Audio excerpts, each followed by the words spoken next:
Shalom, selamat pagi, siang, sore, ataupun malam. Hari ini mari kita mau menggali Alkitab lebih dalam lagi. Kita mau belajar tentang firman Tuhan. Namun sebelumnya, mari kita mulai dengan doa terlebih dahulu. Tuhan Yesus yang baik, tolong sertai kami ya Tuhan untuk dapat memahami firman-Mu hari ini. Sehingga apa yang kami dengar, kami mau juga dimotivasi untuk melakukan di dalam kehidupan sehari-hari. Terima kasih Tuhan Yesus, Kau tolong juga bimbing hamba-Mu ya Tuhan, untuk dapat menyampaikan firman-Mu dengan baik, dan kami yang mendengar di rumah, kami juga bisa mendengar dengan baik, memahaminya, dan melakukan di dalam kehidupan sehari-hari. Terima kasih ya Bapak, di dalam nama Yesus kami sudah berdoa. Amin. Ya, sekali lagi shalom saudara semua yang ada di rumah. Ya, saudara, saya kasih judul khotbah hari ini adalah Two in a Row, atau Baal Perasim. Bagi saudara yang mungkin sudah mengenal kisah Daud, Baal Perasim bukan hal yang asing ya saudara. Jadi kenapa sih saya kasih judul Two in a Row saudara? Karena memang Raja Daud ini pernah mengalami 2 kali berturut-turut, baik hal yang positif juga hal yang negatif, yang jangka waktunya kurang lebih ya nggak begitu lama saudara. Bisa 1 atau 2 hari lah gitu. Nah saudara, sesuatu yang lebih dari sekali atau 2 kali berturut-turut, jika itu bicara tentang hal positif, tentu itu adalah hal yang menyenangkan, bukan saudara? Saya ada cerita, satu kali saya dan istri mau pergi ke satu restoran, tentunya hal ini sebelum terjadi coronavirus. Nah, waktu kami mau pergi ke satu restoran, kami beli dulu voucher. Karena kalau di voucher itu bisa dapat diskon kurang lebih sekitar 12 ribuan selisihnya ya saudara. Nah, kami ke restoran Korea gitu ya, barbecue gitu. Nah, pada saat kami masuk gitu ya saudara, lalu kemudian langsung dilayani dengan baik. Tetapi ada hal yang menarik karena dari voucher yang kami dapatkan yang sudah didiskon itu, kami itu harus mengorder sesuai dengan apa yang ada di voucher. Jadi ada 2 babi sama 1 ayam lah. Kurang lebih menu utamanya seperti itu. Sisanya ada yang lainnya juga sih. Nah, 2 babi sama 1 ayam. Singkat cerita, ayamnya habis.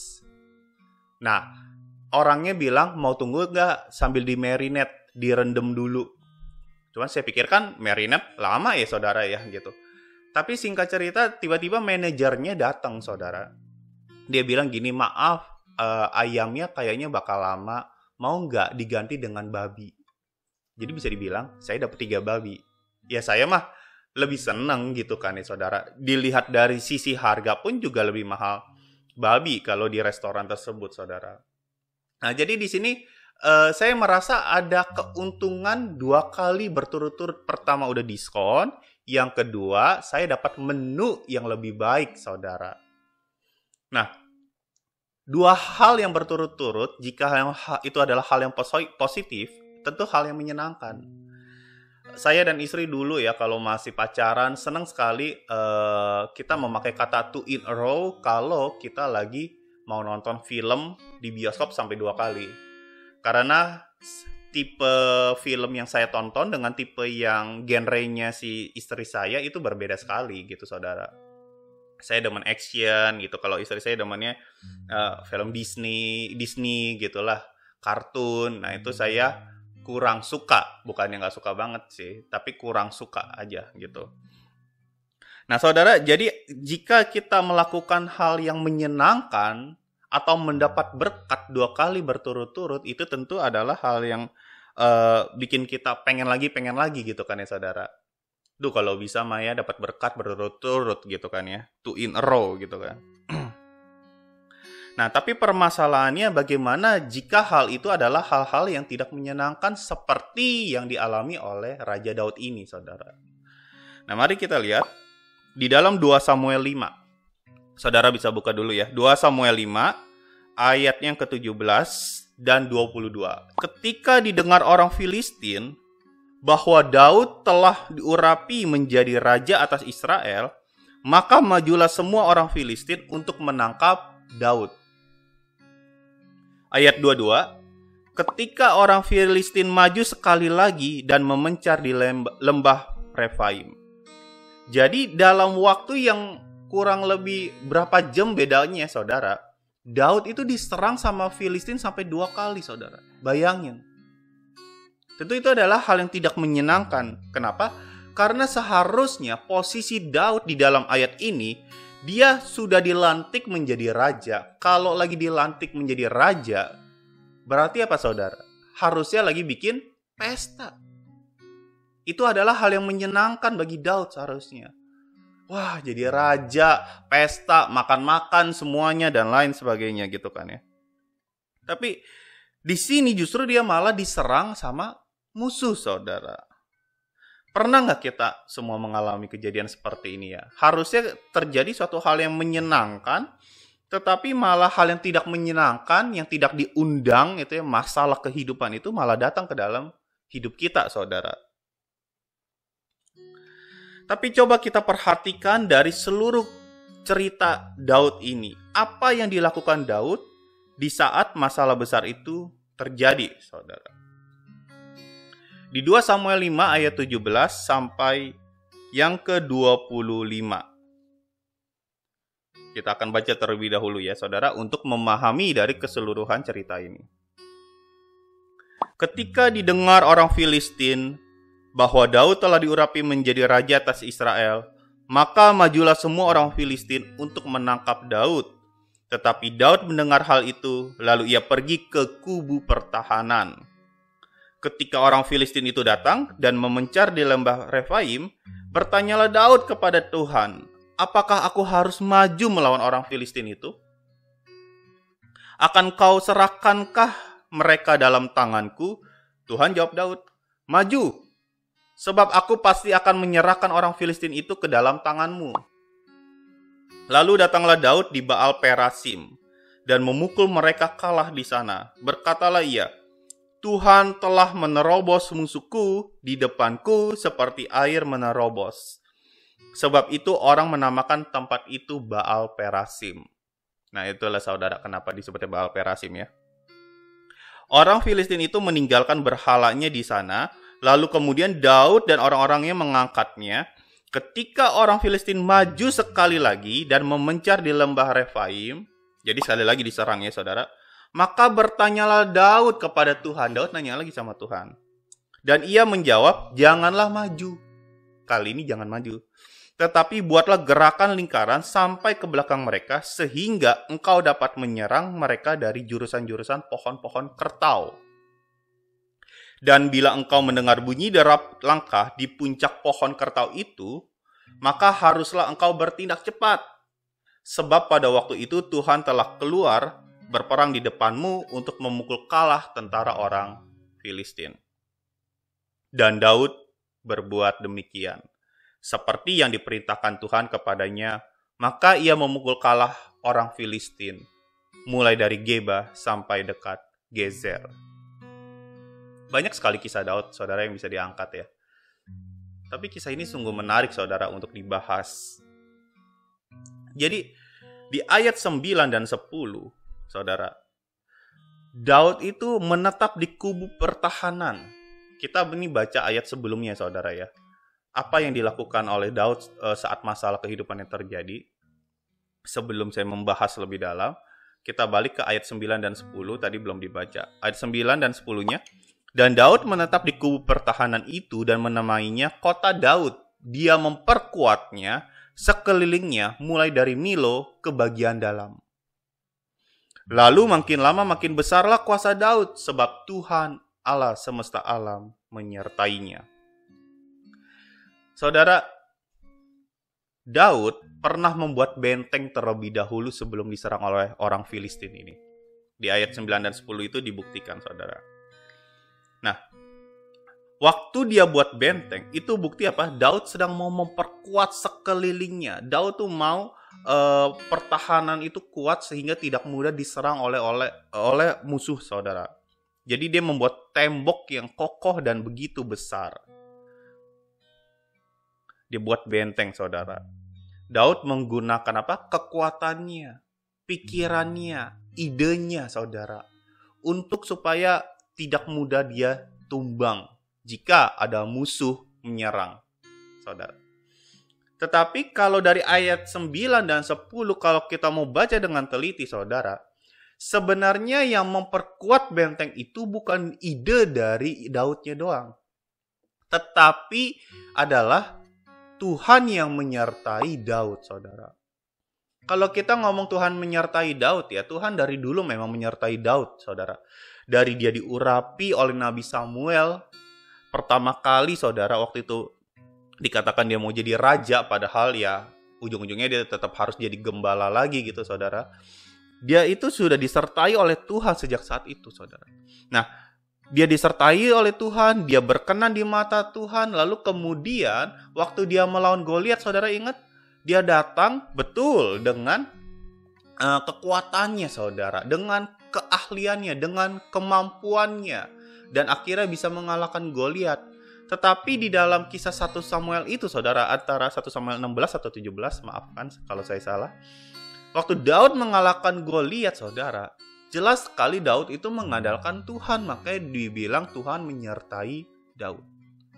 Nah, di dalam 2 Samuel 5 ini, saudara, waktu ia memperkuat bentengnya, Tuhan juga menyertainya. Tuhan menyertai Daud, saudara. Makanya dikatakan di ayat 10, makin lama makin besarlah kuasa Daud. Bukan karena Daudnya yang berkuasa, tetapi karena Tuhan yang menyertai Daud. Itu, saudara. Jadi kita bisa melihat di sini, Daud tidak hanya sekedar membuat benteng, tetapi Daud juga menjalin relasi dengan Tuhan.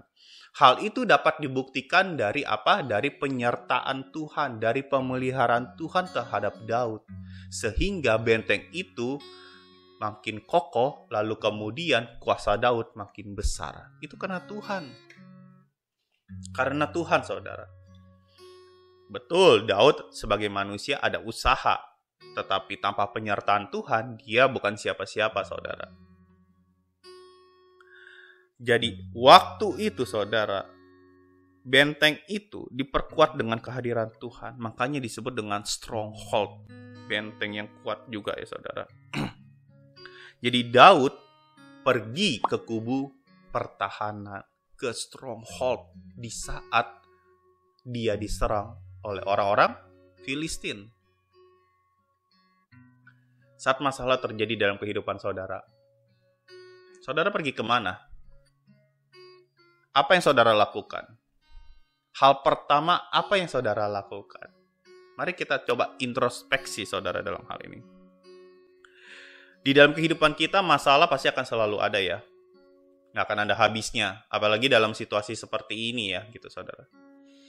Corona, virus, ekonomi kita juga makin terjepit. Kalau kita yang kerja di dalam suatu perusahaan, apalagi travel gitu ya, mungkin kita akan kesulitan untuk mencari nafkah gitu. Dan lain sebagainya. Beberapa teman saya kemarin ini juga cerita di dalam usahanya, yang usaha dia juga lagi kesulitan. Kenapa? Karena barang ada tapi nggak bisa dijual gitu. Di sisi lain yang kerja di suatu kantor atau suatu perusahaan, gajinya dipotong sekian persen. Karena keadaannya seperti ini, saudara. Nah, untuk mencegah suatu masalah, banyak orang tuh memakai usahanya sendiri. Well, itu tidak salah. Karena hikmat semua berasal dari Tuhan, saudara. Ada orang supaya tidak keteter masalah keuangan, dia menggunakan asuransi ataupun BPJS. Saya pun demikian, saudara. Ada orang ya, supaya relasinya semakin baik terhadap sesama, supaya dia mencegah masalah itu, saudara, dia ikut konseling, saudara. Itu bagus, saudara. Ada orang-orang juga memperlengkapi dirinya untuk menghadapi masalah-masalah yang sedang dia hadapi, saudara. Banyak hal, ikut training, ikut banyak hal, saudara. Ikut seminar, gitu. Supaya apa? Supaya ilmunya bertambah. Itu usaha manusia, saudara. Dan itu tidak salah. Tuhan kasih hikmat supaya kita bisa do something untuk mencegah masalah terjadi dalam kehidupan kita. Tetapi gini, usaha manusia tanpa penyertaan Tuhan hasilnya akan sia-sia, saudara.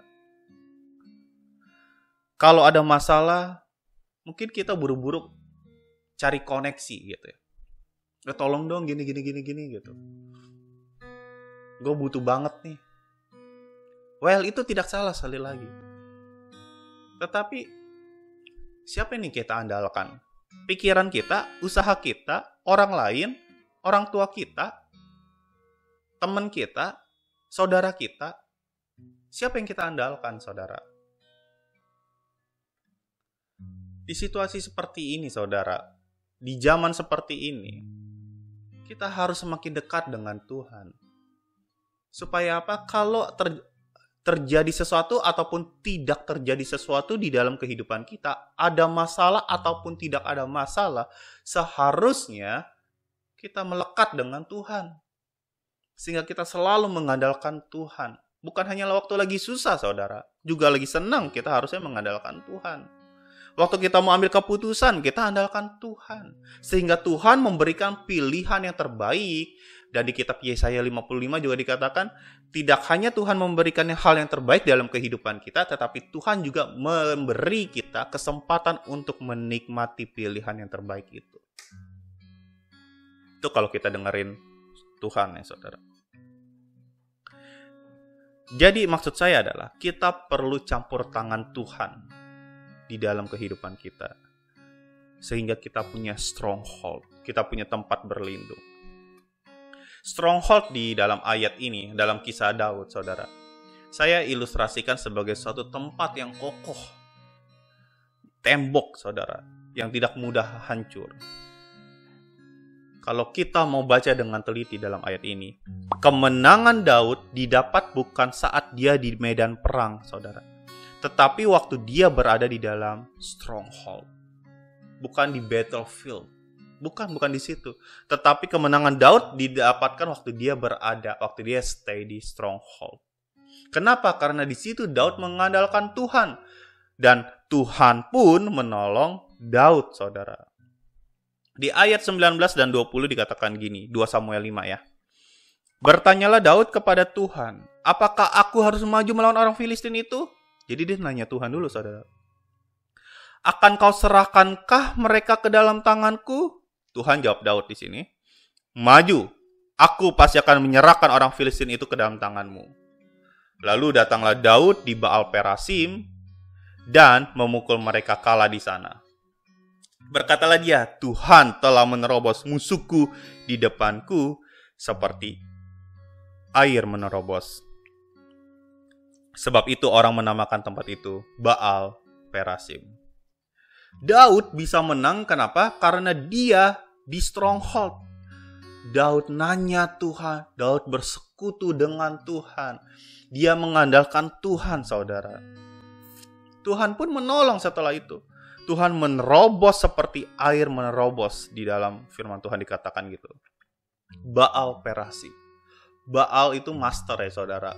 Makanya kalau kita melihat di dalam Alkitab gitu ya, kalau ada dewa Baal, karena Baal itu maksudnya tuan gitu ya. Kalau dalam konteks ini Perasim itu artinya kalau di dalam bahasa Inggris break atau breaking, menghancurkan gitulah. Jadi di Amplify Bible, saudara, itu lebih diberikan satu keterangan dari kata Baal Perasim ini. Di dalam kurungnya ditulisnya itu Master of Breakthrough. Jadi tuannya yang tuan dari segala tuan untuk bisa menerobos seluruh masalah yang sedang dihadapi oleh Daud khususnya pada saat itu. Baal Perasim, Master of Breakthrough. Pertanyaannya sekarang, saudara, what is your Philistines now? Apa yang menjadi musuhmu sekarang ini? Menjadi masalah kehidupanmu sekarang ini? Tekanan hidup dari orang-orang sekeliling mungkin? Sehingga saudara seringkali sakit hati. Atau gara-gara corona gini, ekonomi keluarga saudara jadi hancur. Bahkan beberapa orang sudah tidak digaji lagi, tidak mendapatkan penghasilan apapun gitu. Apa yang menjadi masalah saudara? Penyakit mungkin, kalau saudara pernah mengalaminya atau sedang mengalaminya gitu. apa yang saudara alami? Filistin seperti apa yang saudara alami sekarang ini? Saya mau katakan gini saudara, Tuhan mampu membuat kita menghadapi, bahkan menerobos, melewati masalah itu. Sama seperti Tuhan waktu Tuhan menolong Daud. Bahkan yang luar biasa ada di ayat berikutnya saudara. Di ayat 22 dan 23. Tuhan menolong Daud dengan cara yang unik saudara. Di ayat 22, ketika orang Filistin maju sekali lagi, berarti ini serangan kedua ya saudara. Tadi serangan pertama, ini yang kedua. Dan memencar di lembah Refaim, memencar lagi. Maka bertanyalah ke Daud kepada Tuhan. Jadi Daud nanya lagi nih saudara sama Tuhan. Dia ngandelin Tuhan benar-benar 100%. Pertama, dia menang.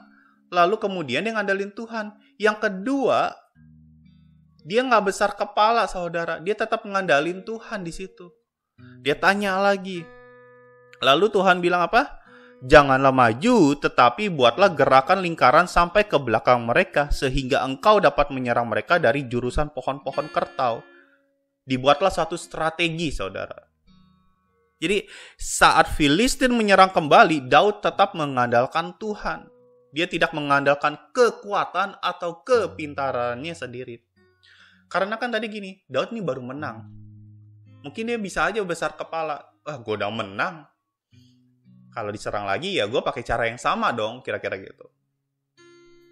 Nah, yang menarik apa saudara? Sebelumnya Tuhan memang suruh langsung maju. Serang, aku akan menyertai kamu. Tetapi kalau ini jangan dulu. Hold. Tahan dulu. Diam dulu. Janganlah maju, kata Tuhan. Tuhan suruh mundur dulu, saudara. Maksudnya apa? Cara Tuhan menolong kita atas setiap masalah yang sedang kita hadapi sekarang ini itu begitu unik, saudara. Maksud saya jangan ngotot pakai cara kita. Cara Tuhan tuh terlalu luas, terlalu kreatif. Jangan membatasi cara Tuhan dengan otak kita yang terbatas. Dia begitu kreatif saudara untuk menolong saudara, untuk mengajak saudara menerobos masalah-masalah yang sedang engkau hadapi sekarang ini. Dan akhirnya saudara, Daud tidak ngotot untuk maju. Dia nggak pakai caranya sendiri. Tapi dia pakai caranya Tuhan. Dia udah ngandelin Tuhan, dia tanya Tuhan, dia pakai caranya Tuhan. Dia nggak pakai caranya sendiri. Nah, seringkali kita yang ngotot saudara, pakai cara sendiri di dalam menyelesaikan suatu masalah. Padahal bisa jadi ya Tuhan menolong kita dengan cara hal yang lain. Tapi kitanya, oke gue mau selesai pakai dengan cara yang A gitu. Padahal Tuhan bisa pakai cara yang C, E, D, F, G, dan lain sebagainya. Jadi jangan batasi kuasa Tuhan. Dia tuh master of breakthrough, saudara. Baal Perasim di dalam kehidupan kita. Dia mampu membawa kita menerobos setiap masalah kehidupan yang sedang kita hadapi, saudara. Dan alhasil apa, saudara? Daud menang, memang diserang 2 kali, saudara. Dan itu adalah hal yang tidak menyenangkan. Tetapi dia juga menang 2 in a row. 2 kali diserang. 2 kali dia mengandalkan Tuhan. 2 kali dia mengalami kemenangan. Pertanyaannya, berapa kali kita mengandalkan Tuhan? Berapa kali kita mengandalkan Tuhan di saat masalah kehidupan itu terjadi? Jangan-jangan kita lebih sering mengandalkan orang lain, lebih sering mengandalkan diri sendiri, lebih sering mengandalkan usaha sendiri, lebih sering mengandalkan cara sendiri. Sehingga kita melupakan Tuhan. Hari ini saya hanya ingin ingatkan kepada saudara semua, pemirsa semua yang ada di rumah, untuk terus mengandalkan Tuhan sebagaimana Daud selalu mengandalkan Tuhan. Itulah sebabnya dia berkenan di mata Tuhan.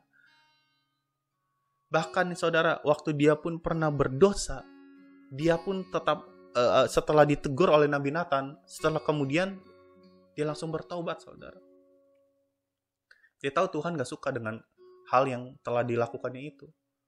Kenapa? Karena dia dekat dengan Tuhan. Dia tahu kehendak Tuhan itu apa. Yang tidak itu apa, saudara?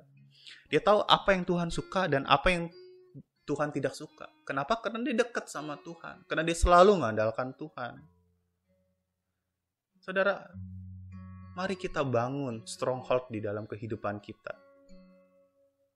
Kita bangun, karena stronghold, kubu pertahanan itu, benteng itu, saudara, tidak bisa dibangun hanya dalam satu hari. Itu harus dibangun setiap hari, saudara.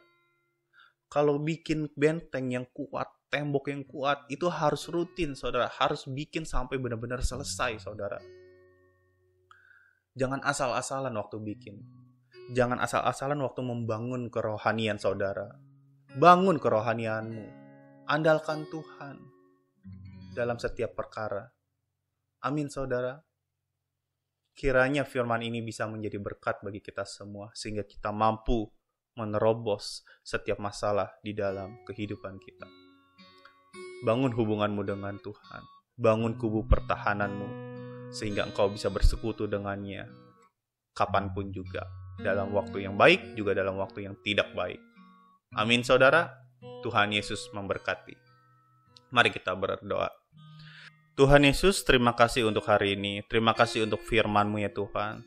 Tolong ya Tuhan, berikanlah kami kekuatan untuk selalu mengandalkan Engkau lebih daripada apapun juga ya Tuhan. Sehingga kami mampu menerobos setiap masalah kehidupan yang sedang kami hadapi ini ya Tuhan.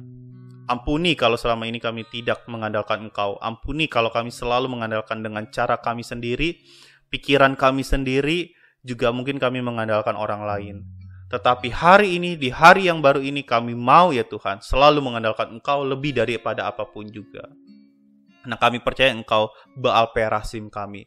Engkau adalah Master of Breakthrough di dalam kehidupan kami. Terima kasih ya Tuhan Yesus. Terima kasih ya Bapa. Tolong ya Tuhan, juga biarlah kami bisa dimampukan untuk membangun kehidupan rohani kami di dalam Engkau ya Tuhan. Sehingga kami mampu membuat kubu pertahanan, tembok yang kuat, sehingga kami tidak mudah jatuh di saat masalah kehidupan menerpa hidup kami. Terima kasih ya Tuhan Yesus. Segala kemuliaan hanya bagi-Mu saja di tempat yang maha tinggi. Di dalam nama Tuhan Yesus Kristus kami sudah berdoa. Amin.